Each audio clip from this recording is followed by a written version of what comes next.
subscribe the channel and press the bell icon for upcoming videos. Hello friends, welcome to my channel Pharmacology Concepts by Rajesh Chaudhary, and in this video I will discuss about the muscular tissues that is a part of tissue level of organization of the human anatomy and physiology. तो आज की video में हम बात करेंगे muscular tissues के बारे में. And if you want to watch my previous videos regarding the HAP, you can check the description box below or by using this link. So now let's discuss about the topic.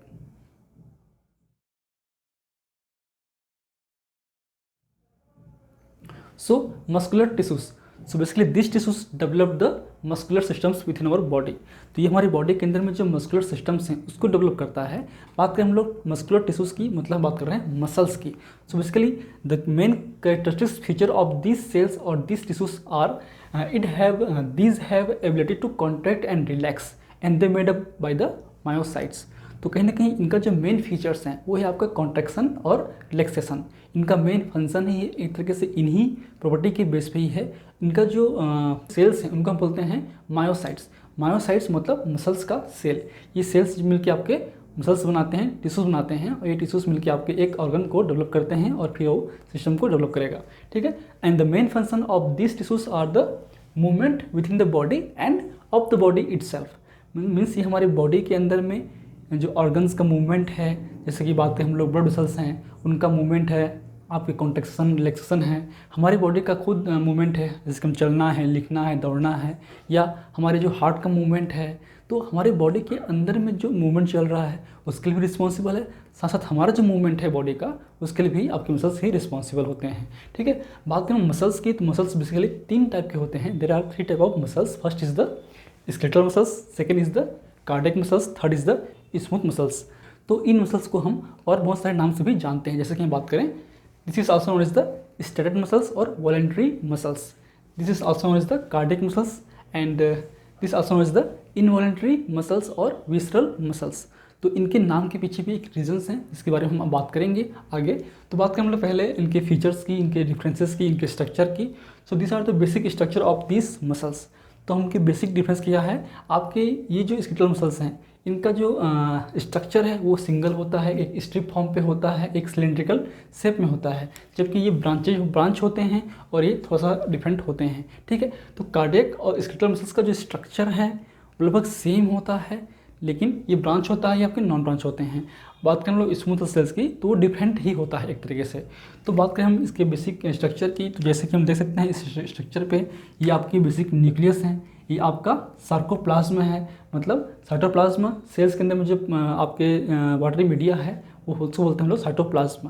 यहाँ पे muscles हैं और Sarco हम word use करते हैं muscles के लिए, इसलिए हम इसको सार्कोप्लाज्म भी बोल सकते हैं. ये आपका सार्कोलेमा है, जो आपका मेम्ब्रेन है, प्लाज्मा मेम्ब्रेन है आपके इसका आपके मायोसाइट्स का, उसको हम बोलते हैं सार्कोलेमा. ठीक है.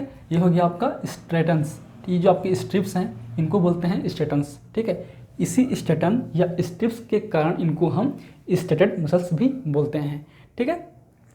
और इनका जो मूवमेंट है वो वॉलंटरी होता है, मतलब वो हमारे कंट्रोल में होता है. हम चाहें तो लिखते हैं, हम रिलैक्स करते हैं, हम दौड़ते हैं, वो हमारी मर्जी के अनुसार होता है. मीन्स इसलिए हम इसको वॉलंटरी मसल्स भी बोलते हैं, means control by our self. ठीक है. इसलिए हम इसको वॉलंटरी बोलते हैं. सेकेंड है आपका कार्डियक मसल्स, जिसमें भी सेम आपके न्यूक्लियस होंगे, आपके ब्रांच होंगे, आपके सार्कोलेमा होंगे, सार्कोप्लाज्म होंगे.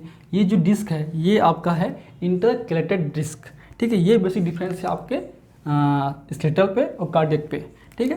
ये आपके इंटरकलेटेड डिस्क है जो कि सेपरेट करता है सेल्स को, और ये आपके साइटोप्लाज्मा से ही बनता है एक तरीके से, और एक ब्रांच होता है, ये नॉन ब्रांच होता है. ठीक है. ये मेन डिफरेंस है. उसके बाद तो ये बाकी सेम होते हैं. ठीक है. दोनों का जो स्ट्रक्चर है वो एक तरीके से वॉलंटरी है, लेकिन फंक्शन की बात करें इसकी वॉलंटरी है, इसकी इनवॉलंटरी है. ठीक है. स्ट्रक्चर वाइज सेम है, फंक्शन वाइज डिफरेंट है. ठीक. बात करें हम लोग नेक्स्ट है उसका स्मूथ सेल्स. तो ये बेसिकली आपके स्पिंडल शेप्स में होते हैं, और इसमें आपके सर्कुलोलेमा होते हैं, सर्कोप्लाज्मा होते हैं, न्यूक्लियस होते हैं, आपके इसमें मायोसिन्स होते हैं और आपके एक्टिन होते हैं. ठीक है. तो ये इनका स्ट्रक्चर लगभग अलग होता है. ये आपके स्ट्रिप्ड फॉर्म में नहीं होते हैं, ये आपके जो सिलेंड्रिकल फॉर्म में नहीं होते हैं. ठीक है. तो ये बेसिक स्ट्रक्चरल डिफरेंसेस हैं तीनों सेल्स के. बात करते हैं इसके बेसिक लोकेशन पे. तो बात करें इसकी लोकेशन पे, so it is attach to the bone. तो जितने भी बोन हैं, बोन से जो अटैच्ड मसल्स हैं उनको बोलते हैं हम लोग स्केलेटल मसल्स, क्योंकि ये बोन से अटैच्ड हैं और बोन को हम स्केलेटल बोलते हैं, इसलिए इन मसल्स का नाम हम स्केलेटल मसल्स भी बोलते हैं। नेक्स्ट आपका कार्डियक वाल। आपका जो कार्डियक मसल्स हैं वो आपके कार्डियक वाल पे या हार्ट वाल पे होते हैं। जो हार्ट का मसल्स हैं उसको बोलते हैं कार्डियक मसल्स, क्योंकि ये आपके कार्डियक से जुड़ा होता है, इसलिए हम इसको कार्डियक मसल्स बोलते हैं। नेक्स्ट आपका स्मूथ मसल्स, तो दे present in the wall of visceral organs, क्योंकि आपके विसरल ऑर्गन्स में प्रेजेंस होते हैं, इसलिए हम इसको बोलते हैं स्मूथ मसल्स या विसरल मसल्स। ठीक है, बात करें विसरल ऑर्गन्स की, तो ऐसे ऑर्गन जो कि इनवॉलंटरी मूवमेंट करते रहते हैं, इनवॉलंटरी अपना फंक्शन करते रहते हैं, मतलब वो ऑटोनोमिक अपने कंट्रोल में काम करते रहते हैं, जैसे आपका हार्ट बीट है, हार्ट है, आपके ब्लड वेसल्स हैं, आपकी जीआईटी का मूवमेंट है, आपके इंटेस्टाइन का मूवमेंट है, आपके लंग्स का मूवमेंट है, आपके ट्रेकिया का मूवमेंट है। तो इन मूवमेंट पे हमारा कंट्रोल नहीं होता। ठीक है, हम चाहें तो अपना हार्ट को बंद नहीं कर सकते, वो ऑटोनोमिक नर्वस सिस्टम के थ्रू अपना काम कंटिन्यूसली करते रहते हैं, इसलिए इनको जो फंक्शन है वो इनवॉलंटरी फंक्शन है, इसलिए इसको हम इनवॉलंटरी मसल्स भी बोलते हैं, आपके स्मूथ मसल्स को। ठीक है, अब बात करें हम इसके सेल की टाइप की, तो लगभग आपका कार्डियक और स्केलेटल का मसल्स का जो सेल टाइप है सेम होता है, दोनों ही सिलिंड्रिकल शेप होते हैं, लेकिन जो लेंथ है वो डिफरेंट होता है। बात करें हम लोग स्केलेटल की, so long cylindrical fibres approximately size is 1 to 40 millimetre, तो इसका जो साइज है 1 to 40 मिलीमीटर हो सकता है आपके एक सेल का। And arrange in the bundle, और आपके बंडल में होते हैं, जैसे कि बात करें हम लोग, ये आपके मसल्स फाइबर हैं। ठीक है, तो सिंगल फाइबर है, तो बहुत सारे जो मसल्स फाइबर हैं इस तरीके से ये अरेंज होते हैं आपके खासकर स्केलेटल मसल्स पे। ठीक है, इन पे जो ब्रांचिंग नहीं होती। ठीक है, लेकिन बात करें हम लोग कार्डियक की, तो कार्डियक का जो सेल का टाइप है, साइज है, शेप है, वो भी सिलिंड्रिकल होता है, लेकिन शॉर्ट होता है। इनका जो अप्रोक्सीमेट साइज है वो होता है 0.05 to 0.1 मिलीमीटर, तो बहुत ही कम होता है अप्रोक्सीमेटली, लेकिन ये ब्रांच्ड होते हैं। ये भी आपके इस तरीके से रहेंगे, लेकिन इनके बीच में ब्रांचेस होंगे। ठीक है, तो ये आपकी बेसिक डिफरेंस है। बात करें हम लोग इस सेल्स की, तो उसका जो शेप है वो स्पिंडल शेप होता है। बात करें हम साइज की, तो होता है अप्रोक्सीमेटली 0.015 to 0.5 मिलीमीटर। ठीक है, इसका जो अरेंजमेंट है वो बंडल के रूप में भी हो सकता है, या फिर आपके सीट के रूप में भी हो सकता है। So this is the basic difference between the types. अब बात करें सार्कोप्लाज्मा को लेकर, तो सार्कोप्लाज्मा तीनों में प्रेजेंस होते हैं। एक तरीके से साइटोप्लाज्मा है आपके मायोसाइट्स का, लेकिन जो अमाउंट है वो डिफर हो सकता है। बात करें हम लोग स्केलेटल की, तो इसमें जो है आपके बहुत ही लिमिटेड नंबर पे सार्कोप्लाज्मा प्रेजेंस होते हैं, और जो सेल ऑर्गेनेल्स हैं वो भी अच्छी तरीके से होते हैं। लेकिन बात करें कार्डियक की, तो इनमें जो है आपके सार्कोप्लाज्मा की बात करें तो बहुत ज़्यादा अमाउंट पे प्रेजेंस होते हैं, और आपके सेल ऑर्गेनेल्स भी होते हैं। लेकिन बात करें स्मूथ सेल्स की, तो इनमें सार्कोप्लाज्मा भी बहुत कम होते हैं, और आपके जो ऑर्गेनेल्स हैं वो भी बहुत कम होते हैं। बात करें सार्कोलेमा की, मतलब आपके सेल मेम्ब्रेन की, तो तीनों पे प्रेजेंस होते हैं, लेकिन जिनके फीचर्स है वो डिफरेंट हो सकता है। ये आपके कम्प्लीटली स्टिफ्ड फॉर्म में होते हैं, या आपके जो इंटरकलेटिंग डिस्क है उससे बन जाता है, इसमें जो है आपके फ्यूज्ड अटैच होते हैं, ये आपके इतने दूर नहीं होते हैं, ये बहुत ही अटैच्ड होते हैं। तो ये बेसिक डिफरेंस है। बात करें हम न्यूक्लियस की, तो न्यूक्लियस की बात करें तो तीनों में डिफरेंस होते हैं। इनमें जो न्यूक्लियस है वो मल्टीपल होते हैं, बहुत सारे न्यूक्लियस हो सकते हैं, and they are in flattened shape and peripheral region just below the sarcolemma. तो ये आपके पेरिफेरल रीजन्स पे होते हैं, मतलब आप पे जस्ट सुपरफिशियल रीजन्स पे आपके न्यूक्लियस प्रेजेंस होंगे, जस्ट सार्कोलेमा के नीचे में, ये एकदम डीप में नहीं होते हैं। ठीक है, और फ्लैट शेप में होते हैं। बात करें हम लोग कार्डियक की, तो कार्डियक में 1 और 2 मैक्सिमम टाइम में 1 होते हैं, लेकिन 2 भी हो सकते हैं। ओवल शेप में होते हैं और आपके सेंटर पे होते हैं सेल्स के। लेकिन बात करें हम लोग विसरल्स मसल्स की, तो उसमें आपके 1 हो सकते हैं ओवल, या फिर आपके रॉड शेप में हो सकते हैं, और इनका जो लोकेशन है वो सेंटर पे होगा। नेक्स्ट है आपका मायोफाइब्रिल या फिर मायोसाइट फाइबर्स, मतलब मसल्स फाइबर्स।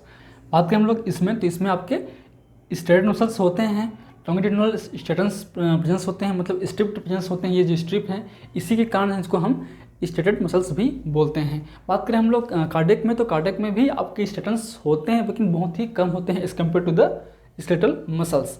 लेकिन बात करें हम लोग स्मूथ सेल्स में, तो इनमें जो है कोई भी स्ट्रिप्स या स्टेटेड मसल्स नहीं होते हैं, therefore it is also called a non stated muscles. ठीक है, बात करें हम लोग वेस्कुलर सप्लाई की, तो वेस्कुलर सप्लाईज तीनों पे प्रेजेंस होते हैं। इसमें गुड अमाउंट पे होते हैं, इसमें बहुत ही डेंस अमाउंट पे होते हैं, क्योंकि आपके जो कार्डियक मसल्स हैं उनको प्रॉपर्ली ब्लड की सप्लाई कंटिन्यूस होना जरूरी है। बात करें हम लोग स्मूथ सेल्स की, उसमें आपके फेयर अमाउंट पे वेसल्स रहते हैं जो ब्लड सप्लाई करते हैं। नेक्स्ट है आपका नर्व सप्लाई, तो इसमें जो है आपके सोमेटिक नर्व सप्लाई होते हैं, इसमें आपके ऑटोनॉमिक नर्व सप्लाई होते हैं। क्योंकि इनका जो फंक्शन है वो वॉलेंट्री है, इसलिए सोमेटिक नर्व के थ्रू काम करता है। ये हमारे ब्रेन से सिग्नल जो है मोटर नर्व के थ्रू पहुंचता है हमारे मसल्स को, और फिर हम अपने हिसाब से मूवमेंट करते हैं। लेकिन इनका जो मूवमेंट, इनका जो वर्किंग है वो आपके ऑटोनॉमिक नर्व सिस्टम्स के थ्रू होता है। मीन्स आपके जो भी पेरिफेरल नर्व सिस्टम्स में ऑटोनॉमिक और होते हैं सोमेटिक, तो ऑटोनॉमिक में आपके पैरासिम्पैथेटिक नर्व सिस्टम्स और आपके सिम्पथेटिक नर्व सिस्टम्स होते हैं। तो उनका बेसिक फंक्शन या रोल इनमें प्रेजेंस होते हैं आपके कार्डियक और इसूम सेल्स में। ठीक है, बात करें इनके कॉन्ट्रैक्शन मैकेनिज्म की, तो कॉन्ट्रैक्शन मैकेनिज्म भी डिफर हो सकता है। इनका जो मैकेनिज्म है वो आपके कैल्शियम ट्रोपोनिन पाथवे के थ्रू होता है। इनका जो कॉन्ट्रैक्शन है वो आपके कैल्शियम कार्बोनिन के थ्रू होता है। इसलिए कई बार जो है एक ही रिसेप्टर, एक ही सेल टारगेट प्रोटीन दोनों पे सेम जगह पे होते हैं, दोनों में होते हैं, लेकिन उनकी जो फंक्शन है वो डिफरेंट हो सकती है, क्योंकि उनके जो पाथवे हैं, जो सिग्नलिंग पाथवे हैं वो डिफर है। ये अब बात करेंगे आगे जब हम पढ़ेंगे detail physiology of the muscles contraction, उसमें हम बात करेंगे। So these are the basic differences and the feature of the muscular tissues. And if you want to know this lecture, please take a screenshot, and if you like my videos, please press the like button, share with your friend, and any feedback please comment on the comment section. That motivates me for the upcoming videos. In last, thank you, keep watching.